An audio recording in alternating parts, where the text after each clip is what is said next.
to the Impostor Syndrome Files. I am so grateful that you're here, and I really hope that you've been enjoying the conversations that you've been listening to, and hopefully finding some tips, some next steps that you can take if you struggle with similar feelings of self-doubt, which obviously, as you're hearing, are fairly universal. This is something that we all go through from time to time. When I started this podcast, my goal was really to try to normalize the experience, to let everybody know that you are not alone, that there's a name for what you're feeling, and that there are steps that we can be taking to manage it more effectively. What I have found over the course of these conversations has been fascinating. I have had an absolutely powerful and different conversation with every single person who I have interviewed. I worried at one point that there may not be enough to talk about. How much is there to say about imposter syndrome? Are the stories going to start to get repetitive? That has absolutely not been the case. Everyone brings a fascinating new perspective to this conversation. I have learned something from every discussion that we've had. I hope you have too. I want to make a note that many of these recordings are being done during the social distancing that's happening with coronavirus. I am doing my best to protect the sound quality, but we are all in homes that have pets, kids, all kinds of background noise going on. For me, it's much more important to share with you a very natural conversation between two people than it is to share a perfectly polished recording. So I hope that you will bear with us if there are moments where the sound is not perfect. Really, my goal is to share stories, not to provide perfectly scripted, perfectly polished audio. So apologies for any imperfections that may be coming through in the recordings, but I'm hoping that you're getting the essence of the message regardless. So thank you again for being here. I wish you all the best and hope that you will consider sharing your own story one day. Thanks again.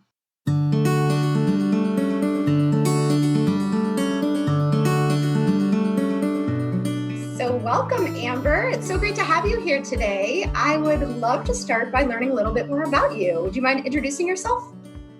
Absolutely. I'm Amber Christian, founder of Wonderly Software Solutions. We build a product called Bella Scena, and we can nerd out about that later if you'd like. But I've got a 20-year background in technology. So I actually came out of college with a technology degree, and I've spent the last 20 years in tech, working as a business analyst and a project manager. And now I'm an entrepreneur as well, building software. Wonderful. So as you know, we're here today to talk about imposter syndrome. I would love to hear from you what that means to you and how, if at all, it has shown up in your career and your life more generally. Absolutely. So for me, imposter syndrome shows up as that quiet little voice that says, you shouldn't be doing this. You're not qualified to do this. And I've run into it throughout my career. I think a lot of people in general run into it, even if they don't have a name for it. But for me, it's that quiet voice that says, why would you be the one to do this? And do you have a sense as to when it's more likely to show up? Does that voice strike at certain moments? Do you see any patterns there? Yes, there are patterns for me when imposter syndrome shows up. And usually it's when I'm about to have a big breakthrough on something. That's when the fear really kicks in.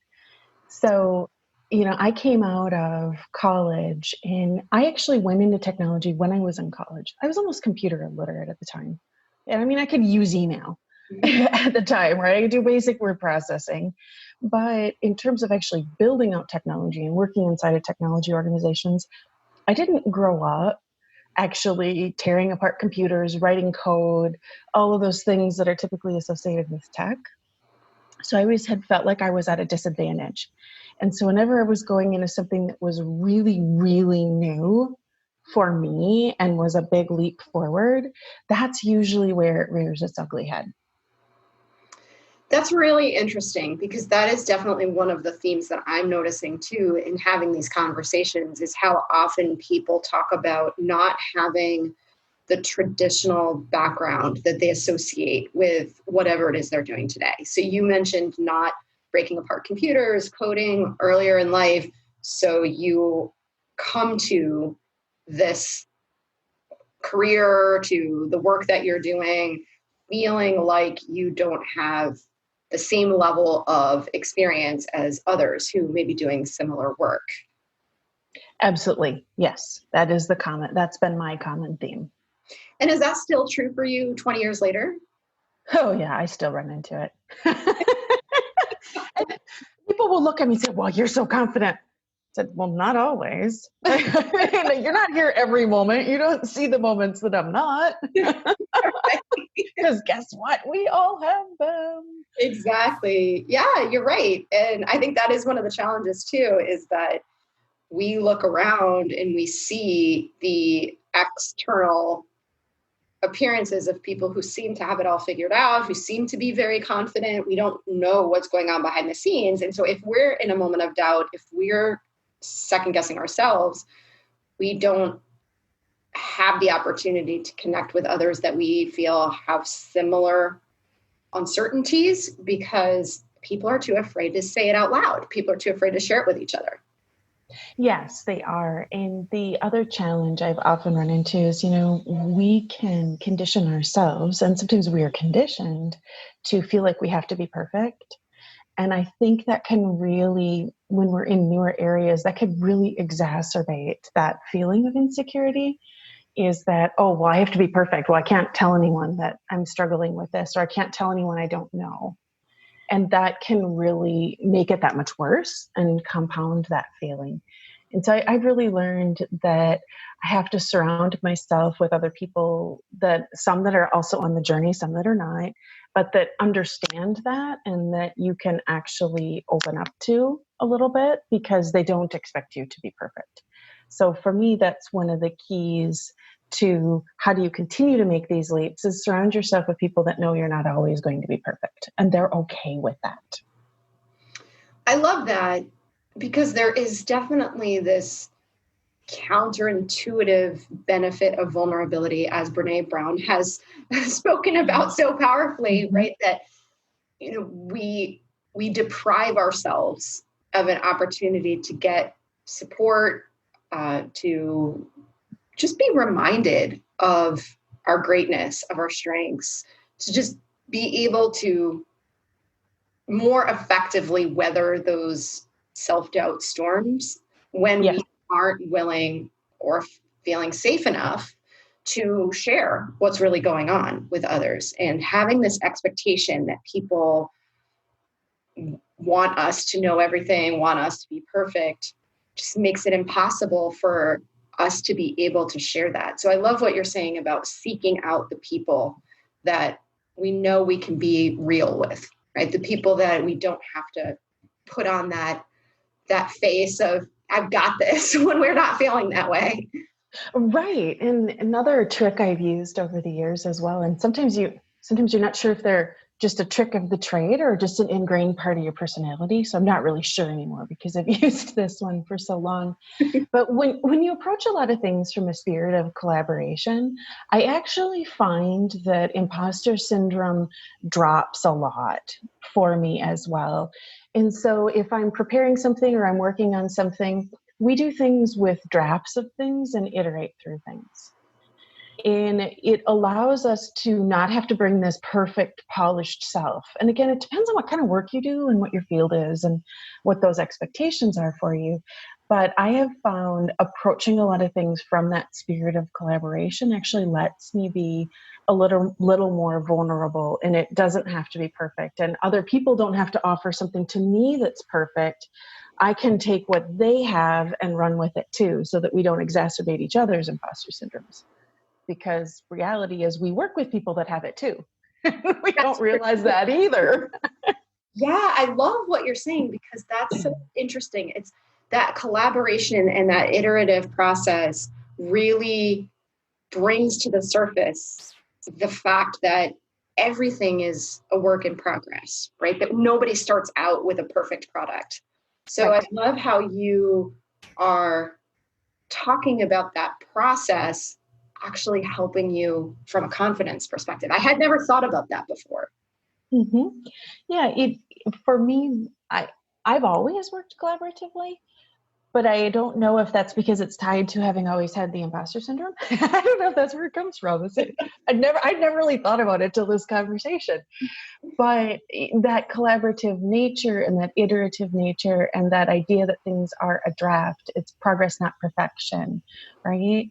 It really takes away a lot of that, well, this isn't so perfect. And especially when you're in new areas, right? So I'm an entrepreneur and I'm constantly having to learn and adjust. And lately it's really an adjustment. We're all going through a tremendous number of adjustments. So by approaching it with a slightly different spirit, I still get to bring my knowledge and what I do know to the table while allowing room for that creativity and that polish and that next level to be created with others. I really love what you're saying. And I'm wondering too if it has anything to do with the people you're collaborating with. Have you noticed any differences based on the personality types of the people? Is it, I guess what I'm wondering is it purely the act of collaboration, or does it have anything to do with the personalities involved in the collaboration? There's absolutely a role to play for personalities. Not everyone is is used to working collaboratively. And that is one of the areas where you can run into struggles. So even when you introduce and say we're going to collaborate and you start to work through that, there's still a lot of people that want to just decide not collaborate, and that will lead to some friction. So part of it is having to even set the stage for what does that mean? How do we need to communicate as well? Because communication is actually really different in the collaborative style than it is in, it's one thing to inform, it's something completely different to collaborate with someone. And so how that might look different and playing into personalities, certain personalities, industries, roles may be used to just informing you they made a decision on your behalf and this is the result. Where someone who's collaborative will say, we've got this decision to make. I think I know what we need to do. Let's talk about it and have a conversation about it. Two wildly different forms of working. And the first person may say, well, yeah, I collaborate. I told you this. I'm like, that's not a collaboration. That was informing. And I'm almost kind of to the stage in my career where I think about, I even have to think about how you explain that work style to people, because it is a work style and it is a different style. And you almost have to give people explanations because they have to wire themselves to work collaboratively. So it's not a process that you can't just say, hey, we're going to collaborate on this and people know what that means. You actually have to be a little thoughtful about how that might mean the work gets done. But then that gives space for everybody. So it might be, oh, that might mean, hey, we're gonna do multiple drafts and iterate through this based on what we know. We may throw things out, we may add things, we may change things around substantively as part of the collaboration and iteration process. And so as you explain that to people, if the idea is going for a whole bunch of stuff, then they don't need to be offended if certain stuff gets thrown out later, because the idea was to go for a whole bunch of stuff. And it was part of that messy innovation collaboration process. So the biggest thing I'd suggest for people is if collaborating is a really good way to reduce your uncertainty in an area you don't know, take a little time to think about how you can set the stage well for that. And you'd be able to navigate it a lot better in that process for all parties. It's such a powerful point that you're making, because there's so many elements to it. I think we talked about the fact that it really lowers the pressure that we put on ourselves to be perfect. What it also does is it gives everybody space. So it's empowering in many ways, right? It doesn't have that hierarchical feel where we whether it's built into the system or just the way we view the world, we look around and think, well, that person knows more than I do, so I need to take a back seat in this conversation, right? Or I'm going to sound foolish if I give my idea because these people have so much more expertise in this area. If, as you're describing it, it's really structured in such a way that you're just looking for the ideas. Some will be tossed out, some will be incorporated, but it's really a safe place to share. That gives space to so many more people who might otherwise sit on the sidelines to really add value and build their confidence in the process. Right. And what I'd say to people who think, well, I shouldn't say anything because I have less experience. Sometimes it's actually the voice of less experience is actually what we need, because you will observe different things. So when you come from an observational lens where you say, well, I don't want to offer that idea, we'll help people understand where that observation is coming from. Maybe the idea is coming from, I noticed this and this, does this make sense?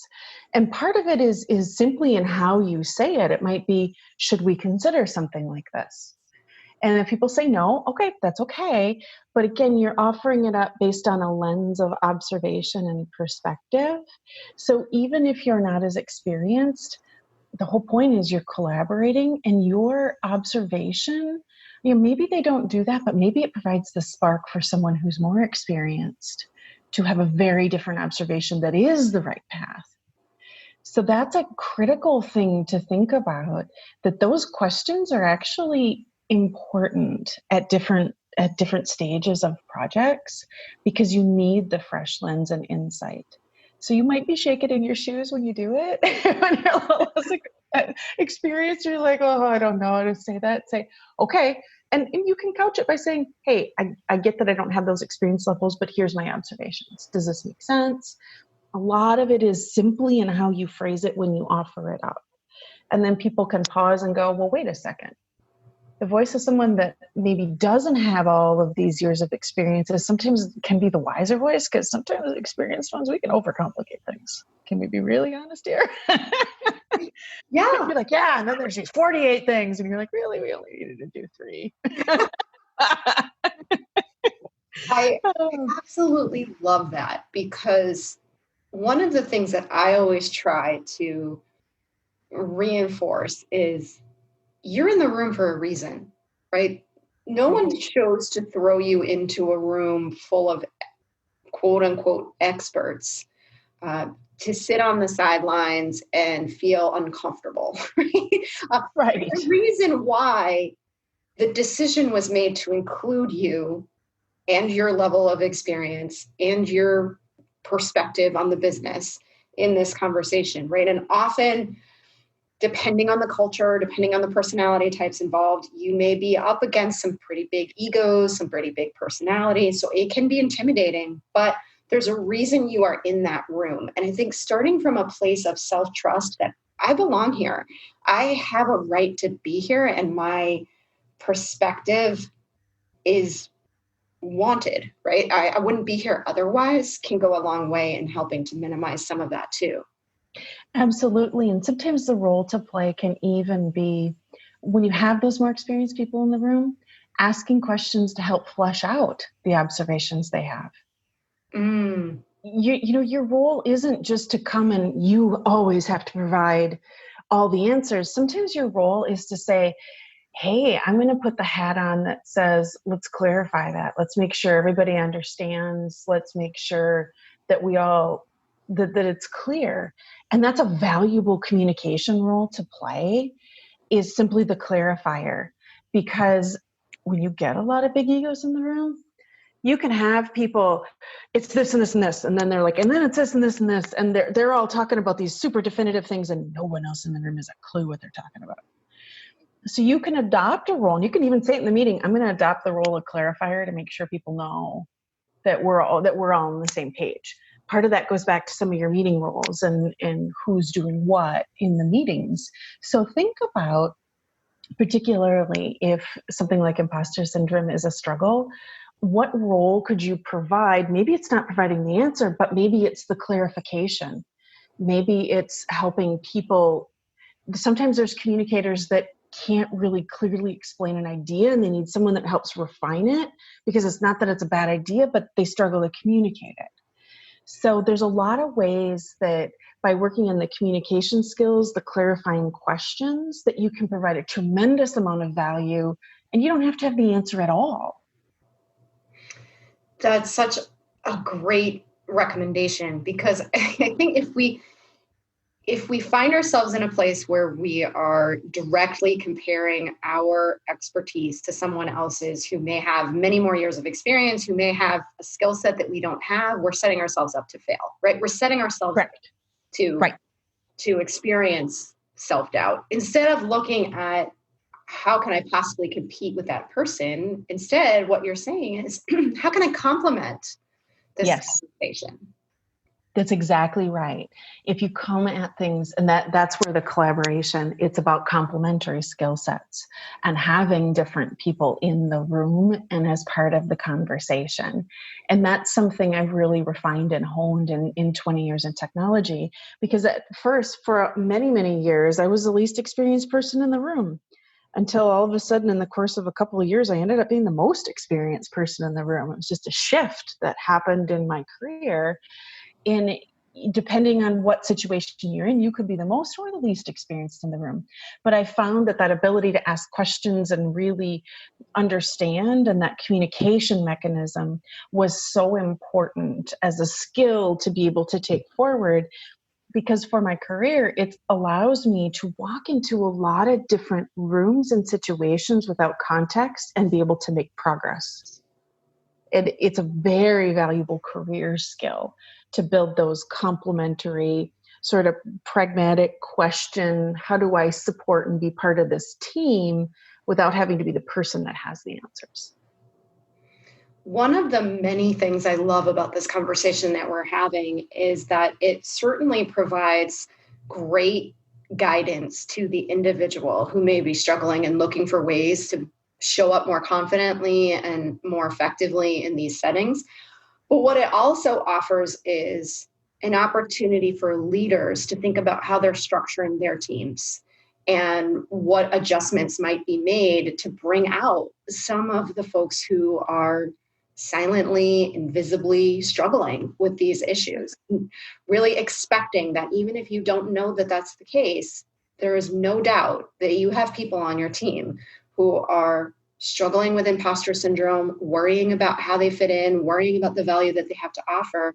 And I've been asked recently, are organizations addressing this issue? What are companies doing? And I think this is such a great possibility for leaders at all levels to think about adopting. Absolutely, because it, as you said, it makes space for people. You know, you have the new person on the team. Maybe their role is to question everything, not just that they're learning from a fire hose, but to be the person who says, well, why do we do this exactly? Mm-hmm. And people, instead of getting mad, more experienced people might go, wait a second, why do we do that? Do we still need to? You know, and that person that's brand new then doesn't have to sit there feeling like, well, I'm brand new. I'm the new guy. I'm drinking from the fire hose. I can't say anything. I'm just supposed to be the order taker and do this thing, as opposed to them being able to step in and provide value and do simple things like saying, why do we do that process? Exactly. Is that a value add? Should we do that process? Help me understand. And it's a very small, subtle shift, but think of how it changes everything for your team and the new person on the team. I love it. I absolutely love it. And I mean, you mentioned early on how some teams they lend themselves more nicely to this kind of process. I think tech teams in particular, but I can really see how this would fit into any number of groups that aren't doing this today. Absolutely. Yes. Yeah, this is really, really powerful. I am so grateful that we're having this conversation. I would love to wrap up with a final question, which is, what motivated you to want to tell your story today? And I guess that wasn't the final question, because the final question is actually, what do you hope people will take away from it? So those two things as a wrap up to the conversation. So what motivated me to come out and actually talk about imposter syndrome. It's not something I think I talk about necessarily all that much, because it's just like this thing that's here and, pops up periodically, and then we deal with it. So I'm really used to it being so many years in. And as a woman in technology as well, I've talked to a lot of other women in technology that have felt it, not just in technology. Lots of us feel it, but I have learned when I talk about it, I've had a lot of people tell me it's really helpful to understand that you go through that. They're like, oh, well, you're this entrepreneur and you went out and built this software and did all this stuff. And and I was shaking in my shoes while I was doing it too. And my confidence comes and goes at different times. And so I just want people to understand that we're all on a journey, and this imposter syndrome won't last forever. It usually is associated with phases. And to realize that, yep, this is that phase you're in, and it might really be about your growth. So I was inspired to talk about it from the perspective of hoping it would be helpful for others on the path that feel like it's not something they can talk about and they have to be perfect, because they don't. I love that. And I am sure that a lot of people will be inspired by your story and this conversation that we're having today. I'm so grateful to have you here, and I wish you all the best as we move ahead. All right, thank you so much for having me. Thank you so much for listening today. If you enjoyed it, please subscribe and share it with other women who can benefit from this conversation. Before we go, I want to share some additional resources with you. If you struggle with imposter syndrome and you want to manage it more effectively, I invite you to join my free Impostor Syndrome online challenge. Every day for 7 days, you'll get an email with self-reflection questions and exercises to help you better understand your own experience with imposter syndrome and how to navigate it more effectively. To join the free challenge, visit executive-career-success.com/imposter-syndrome-challenge. When you sign up, you'll immediately receive your first message. Also, if you're interested in joining a community of women who engage in candid conversations that generally aren't happening elsewhere, I invite you to join my Leading Women discussion group. On the first and third Thursday of every month at 12 p.m. Eastern, we meet virtually over Zoom to talk about questions or challenges related to career management, leadership development, and any other relevant topics such as imposter syndrome and confidence. It's always a great discussion with a great group of women. If you want to check it out, you're welcome to be my guest on a future call. Just reach out to me at kim@executivecareersuccess.com and I will share the call details with you. And if you want to join my newsletter to receive tips, insights, and updates, text Leading Women, all one word, to 66866. Finally, consider telling us your story. Contact me to learn more about how you can be a guest on the Impostor Syndrome Files. Thanks again, and have a wonderful day.